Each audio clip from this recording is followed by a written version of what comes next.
यदि आपको हमारे वीडियोस के नोटिफिकेशन नहीं मिलते हैं तो इस सब्सक्राइब बटन को दबाने के बाद इस बेल आइकन पर क्लिक करें और फिर इस ऑल के बटन को जरूर दबा दें। इसके बाद आपको नोटिफिकेशंस मिलने लगेंगे। भाग मत मेहनत करने से ए मेरे दोस्त, मेहनत करने से बिल्कुल मत भागिए, क्योंकि सिर्फ 1 साल की मेहनत तुम्हारी पूरी जिंदगी या फिर संवार देगी या फिर बिगाड़ देगी। और आपको बता दें, आप जो भी चीज कर रहे हो 1 साल यदि शिद्दत से मेहनत कर ली, हर चीज त्याग दो, टीवी आपका जो है, मूवी देखना, वेब सीरीज देखना, आईपीएल देखना, दोस्तों 1 साल बस मेहनत कर लो, एक जॉब पालो, कोई सी भी जॉब पालो। उसके बाद जिंदगी भर करना क्या है ये बताइए। आप 10 से 6 जॉब करेंगे, सुबह 10 से जाएंगे, 6 बजे आएंगे, उसके बाद का जो समय बचेगा क्या करोगे? देखो, जो करना हो अपना वो करो, लेकिन 1 साल सब बंद कर दो। आपका 1 साल में 4 घंटे, 5 घंटे, 8 घंटे नहीं, 24 के 24 घंटे आपकी पढ़ाई के लिए होना चाहिए। ये टारगेट बनाओ, 1 साल बस मेहनत करो। मैं लिख के दे रहा हूं, जॉब निकलेगी, 100% निकलेगी, ठीक है। 20 और 21 में कोई जॉब नहीं आई है, ठीक है।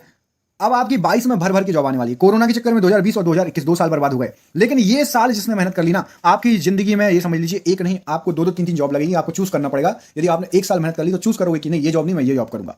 तैयार हो जाइए मेहनत करने के लिए अच्छे से। स्टार्ट करते हैं। मगध की राजधानी थी तो गिरिब्रज राजगृह मगध की राजधानी थी। 16 महाजनपदों की सूची उपलब्ध है कहां पर? तो आगंतुर निकाय में 16 महाजनपदों की सूची उपलब्ध है। क्वेश्चन नंबर 103, शिशुनाग वंश का संस्थापक कौन था? तो शिशुनाग ही शिशुनाग वंश का संस्थापक था। पाटलिपुत्र की स्थापना की थी तो उदयन ने पाटलिपुत्र की स्थापना की थी। पाटलिपुत्र कहां पर बसा है? तो गंगा और सोन नदी के संगम पर बसा है, जिसको अभी पटना बोलते हैं, वही है पाटलिपुत्र। हर्यक वंश का संस्थापक था तो बिंबिसार हर्यक वंश का संस्थापक था। अमित्र घात के रूप में प्रसिद्ध था तो बिंदुसार अमित्र घात के रूप में प्रसिद्ध था। जनपद अवंती की राजधानी क्या थी? तो अवंती की राजधानी आपकी उज्जैन थी। नंद वंश का अंतिम शासक कौन था? तो धनानंद नंद वंश का अंतिम शासक था। भारत पर सर्वप्रथम आक्रमण किया तो ईरान ने भारत पर सबसे पहले आक्रमण किया था। भारत पर आक्रमण 326 ईसा पूर्व करने वाला पहला विदेशी शासक कौन था? तो सिकंदर सबसे पहले आक्रमण करने वाला शासक था। सिकंदर और पोरस पंजाब के बीच युद्ध जो लड़ा गया उसको क्या बोलते हैं? तो हाइडेस्पीच का युद्ध या फिर वितस्ता का युद्ध कहा जाता है। सिकंदर की मृत्यु कब हुई थी? तो 323 ईसा पूर्व में बेबीलोन में सिकंदर की मृत्यु हुई थी। मौर्य वंश का संस्थापक कौन था? चंद्रगुप्त मौर्य मौर्य वंश का संस्थापक था। मौर्य वंश की जानकारी कहाँ मिलती है? तो विष्णु पुराण से मौर्य वंश की जानकारी मिलती है। सुदर्शन झील का निर्माण किसने कराया था? चंद्रगुप्त मौर्य ने सुदर्शन झील का निर्माण कराया था। चंद्रगुप्त अनुयायी था तो जैन धर्म का अनुयायी था चंद्रगुप्त। चंद्रगुप्त मौर्य के गुरु एवं महामंत्री कौन थे? तो चाणक्य चंद्रगुप्त मौर्य के गुरु और महामंत्री थे। भारत का मैकियावेली किसे कहा जाता है? तो चाणक्य को भारत का मैकियावेली कहा जाता है। चाणक्य, विष्णुगुप्त या कौटिल्य रचित अर्थशास्त्र पुस्तक किस चीज के बारे में? तो प्रशासन के ऊपर है। चंद्रगुप्त ने जैन धर्म की शिक्षा ली थी तो भद्रबाहु से चंद्रगुप्त ने जैन धर्म की शिक्षा ली थी। चंद्रगुप्त मौर्य के दरबार में आने वाला प्रसिद्ध यूनानी कौन सा था? तो मेगास्थनीज, जिसने पुस्तक लिखी थी इंडिका।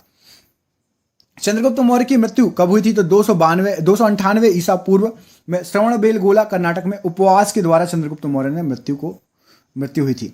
अपने जीवन काल के अंतिम दिनों में जैन धर्म को अपनाया था चंद्रगुप्त मौर्य ने। शिलालेख का जो है प्रचलन आरंभ किसने किया था? तो अशोक ने शिलालेखों का प्रचलन आरंभ किया। यहां पर 2 क्वेश्चन एक ही क्वेश्चन में आ गए थे। अशोक ने धम्म स्वीकार किया था तो कलिंग युद्ध के बाद 261 ईसा पूर्व में धम्म स्वीकार कर लिया था। अशोक ने बौद्ध धर्म के प्रचार के लिए श्रीलंका किसको भेजा था? तो महेंद्र और संघमित्रा को श्रीलंका भेजा था। अशोक का राज्याभिषेक कब हुआ था? तो 269 ईसा पूर्व में, 269 ईसा पूर्व में हुआ था। अशोक का सबसे लंबा स्तंभ कौन सा है? तो सबसे लंबा 7वां जो स्तंभ है अशोक का, वो सबसे लंबा स्तंभ है। अशोक का नाम अशोक कहां पर उल्लेखित है? तो मस्की जो कि आपका आंध्र प्रदेश और गुर्जरा मध्य प्रदेश जो अभिलेख है उसमें अशोक का नाम अशोक लिखित हुआ है। अशोक ने स्वयं को मगध का सम्राट बताया किस अभिलेख में? तो भ्राम्बू बैराट स्तंभलेख जयपुर में उसने मगध का सम्राट बताया खुद को। कलिंग युद्ध की विजय तथा क्षतियों का वर्णन किसमें मिलता है? तो कलिंग युद्ध की विजय और क्षतियों का अशोक के 13वें शिलालेख में इसका वर्णन मिलता है। सांची का स्तूप किसने बनवाया था? तो अशोक ने सांची का स्तूप बनवाया था। श्रीनगर की स्थापना किसने की थी? तो अशोक ने श्रीनगर की स्थापना की थी। अशोक के अभिलेखों की खोज 1750 ईस्वी में सर्वप्रथम किसने किया था? तो टी फैंथलर ने की थी। अशोक के अभिलेखों को सर्वप्रथम पढ़ा किसने था? तो जेम्स प्रिंसेप ने पढ़ा था 1837 ईस्वी में।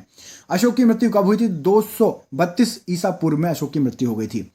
हरिशेन का इलाहाबाद प्रशस्ति लेख जानकारी किस चीज की देता है? तो समुद्रगुप्त की जानकारी देता है हरिशेन का इलाहाबाद प्रशस्ति। मौर्य वंश का अंतिम शासक कौन था? तो बृहदत्त मौर्य वंश का अंतिम शासक था। शुंग वंश की नींव डाली थी? तो पुष्यमित्र शुंग ने शुंग वंश की नींव डाली थी। भरोत स्तूप का निर्माणकर्ता कौन है? तो पुष्यमित्र शुंग ने भरोत स्तूप बनवाया था। शुंग वंश का अंतिम शासक कौन था? तो देवभूति शुंग वंश का अंतिम शासक था।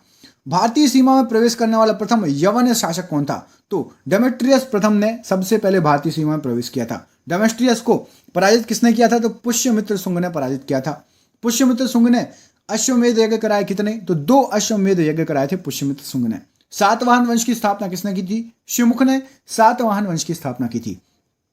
दशराज युद्ध, 10 राजाओं का युद्ध लड़ा गया था तो पौरुषणी रावी नदी के तट पर। भारत में सर्वप्रथम सोने के सिक्के जारी किए थे? तो हिंद यूनानियों ने सबसे पहले सोने के सिक्के जारी किए थे। शुद्ध सोने के सिक्के किसने चलवाए थे? तो कुषाणों ने शुद्ध सोने के सिक्के चलवाए थे। सर्वाधिक स्वर्ण मुद्राएं जारी हुई थी? तो गुप्त काल में सर्वाधिक स्वर्ण मुद्राएं जारी हुई थी। सीसा का सिक्का किसने चलवाया था? तो सातवाहन वंशों ने सीसा का सिक्का चलवाया था। चांदी का सिक्का सर्वप्रथम किसने चलवाया था? तो चंद्रगुप्त द्वितीय विक्रमादित्य ने चांदी का सिक्का चलवाया था। रुपए का सिक्का भारत में पहली बार ढाला गया था? तो शेरशाह सूरी के शासनकाल में ढाला गया था। आना का सिक्का चलाया था? तो शाहजहां ने आना चलाया था सबसे पहले। कुषाण वंश का संस्थापक कौन था? तो कुजुल कटफिसिस कुषाण वंश का संस्थापक था। बुद्ध की खड़ी प्रतिमा कहां पर किसने बनवाई थी? तो कुषाण काल में बनी थी बुद्ध की खड़ी प्रतिमा। कुषाण वंश का प्रसिद्ध शासक कौन था? तो कनिष्क कुषाण वंश का सबसे प्रसिद्ध शासक था। कनिष्क की पहली राजधानी कौन सी थी? तो पुरुषपुर सबसे पहली राजधानी थी। कनिष्क ने उसके बाद दूसरी राजधानी क्या बनाई? तो मथुरा को कनिष्क ने अपनी दूसरी राजधानी बनाया। शक संवत चलाया था? तो कनिष्क ने 78 ईस्वी में शक संवत चलाया था। मूर्तियों का निर्माण हुआ था? तो कुषाण काल में मूर्तियों का निर्माण हुआ था। मंदिर का निर्माण कब हुआ था? तो गुप्त कालों में मंदिर का निर्माण हुआ था बहुत ज्यादा। श्रीगुप्त गुप्त वंश का संस्थापक था, याद रखिएगा। मंदिर निर्माण कला में विमान शैली का प्रचलन हुआ था? तो चोल वंश के शासन में विमान शैली का प्रचलन हुआ था। दशमलव प्रणाली का जन्म हुआ था? तो गुप्त काल में दशमलव प्रणाली का जन्म हुआ था। राष्ट्रीय पंचांग आधारित है? शक संवत पर राष्ट्रीय पंचांग आधारित है। चरक कौन थे? तो चरक आयुर्वेद के जनक थे। सिल्क मार्ग को प्रारंभ किया? तो सिल्क मार्ग को कनिष्क ने प्रारंभ किया था। कुषाण वंश का अंतिम शासक कौन था? तो वसुदेव कुषाण वंश का सबसे आखिरी शासक था। गुप्त वंश की जानकारी कहां पर मिलती है? तो वायु पुराण से गुप्त वंश की जानकारी मिलती है। समुद्रगुप्त को भारत का नेपोलियन किसने कहा था? तो विंसेंट ऑर्थर ने स्मिथ ने समुद्रगुप्त को भारत का नेपोलियन कहा था। सिक्कों पर वीणा बजाते हुए स्थित किसकी मुद्रा है? तो समुद्रगुप्त ने सिक्कों पर वीणा बजाते हुए अपने आप को दिखाया। भारत का विस्मार्क है? तो वल्लभ भाई पटेल को भारत का विस्मार्क कहा जाता है। भारत का आइंस्टाइन किसे कहा जाता है? तो भारत का आइंस्टाइन नागार्जुन को कहा जाता है। भारत का मिल्टन किसे कहा जाता है? तो अश्व घोष को भारत का मिल्टन कहा जाता है। ईरान का नेपोलियन है? तो नादिर शाह को ईरान का नेपोलियन कहा जाता है। समुद्रगुप्त का दरबारी कवि कौन था? तो हरिशण समुद्रगुप्त का दरबारी कवि था। प्रसिद्ध चीनी बौद्ध यात्री फायांग आया था? तो चंद्रगुप्त द्वितीय के शासनकाल में 5वीं शताब्दी में आया था। चंद्रगुप्त द्वितीय विक्रमादित्य ने अपनी दूसरी राजधानी क्या बनाई थी? तो उज्जैन को बनाया था विक्रमादित्य ने दूसरी राजधानी। विक्रम संवत प्रारंभ हुआ 58 ईसा पूर्व से विक्रम संवत प्रारंभ हो गया था। गुप्तकालीन रजत एवं स्वर्ण मुद्राओं का नाम क्रमशः क्या था? तो रूपक और दीनार कहा जाता था। रजत मुद्राओं को रूपक और स्वर्ण मुद्राओं को दीनार। नालंदा विश्वविद्यालय का संस्थापक कौन था? तो कुमार गुप्त ने नालंदा विश्वविद्यालय की स्थापना की थी। नालंदा विश्वविद्यालय को ध्वस्त किया था? तो बख्तियार खिलजी ने मोहम्मद गौरी का सेनापति नालंदा विश्वविद्यालय को गिराया था। विक्रम विश्वविद्यालय की स्थापना किसने की थी? तो धर्मपाल ने 770 से 810 ईस्वी में विक्रमशिला विश्वविद्यालय की स्थापना की थी। महरौली में स्थित राजा चंद्र के लोह स्तंभ को किसने बनवाया था? तो चंद्रगुप्त द्वितीय ने बनवाया था। गंगई कोंड कहा जाता है? तो राजेंद्र प्रथम को गंगई कोंड कहा जाता है।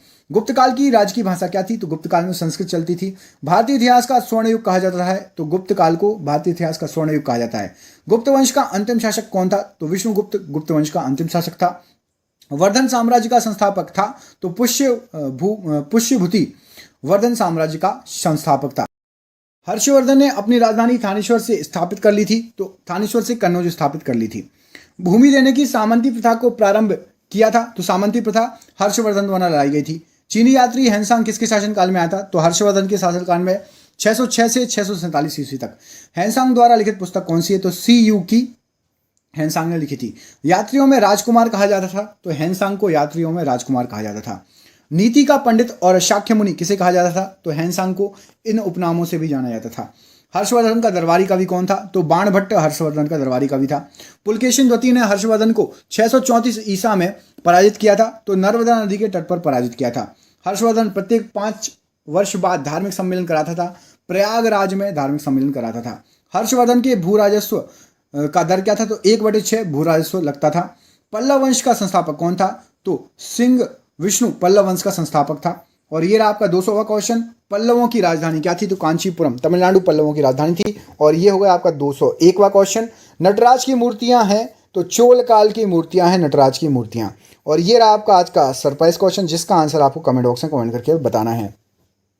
राष्ट्रकूट वंश का संस्थापक कौन था? इस क्वेश्चन का आंसर आप कमेंट बॉक्स में कमेंट करके हमें बताएंगे। वीडियो आपको लाते रहेंगे। प्लीज वीडियो को लाइक कर दो, शेयर कर दो, चैनल को सब्सक्राइब कर लो पहली बार आए हो। इसका पार्ट 2 चाहिए, इसके आगे क्वेश्चन चाहिए, कमेंट बॉक्स में कमेंट करके बताइए। जिसको पार्ट इसके आगे का पार्ट चाहिए लिख दो सर पार्ट 2, सिर्फ इतना लिख दो, कमेंट बॉक्स में लिख दो पार्ट 2, ठीक है। जिसको पार्ट 2 चाहिए कमेंट बॉक्स में पार्ट 2 जरूर लिख देना। मिलते हैं आपसे अगले वीडियो में, तब तक के लिए अपना ख्याल रखिए। आप सभी का बहुत बहुत धन्यवाद दोस्तों। आपका दिन शुभ हो। बहुत बहुत धन्यवाद।